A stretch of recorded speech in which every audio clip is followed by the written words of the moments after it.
Okay, so another work done by Quick Fit. This car came here before as a white car. Customer was deciding to sell the car or to refresh it. So we suggested to him this kind of red, and then we did the whole process of painting it again.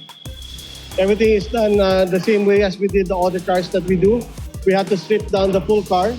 We have to make sure that all the parts and pieces are painted properly. No overspray, no residue of paint. And as you can see on the video, it's all meticulously done. So yeah, the customer is now eager to use the car. He had some other plans on it, but right now he saw it and he found that it's good to drive for now.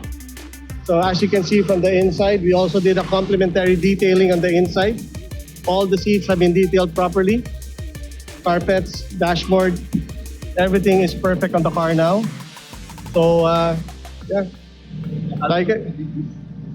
If you see from the inside, you will also see all the tape. There was no taping done. All is done perfectly. We had to remove all the panels and the plastic cowl. And it was a white color, and now we changed this to a red so that you'll be happy with it.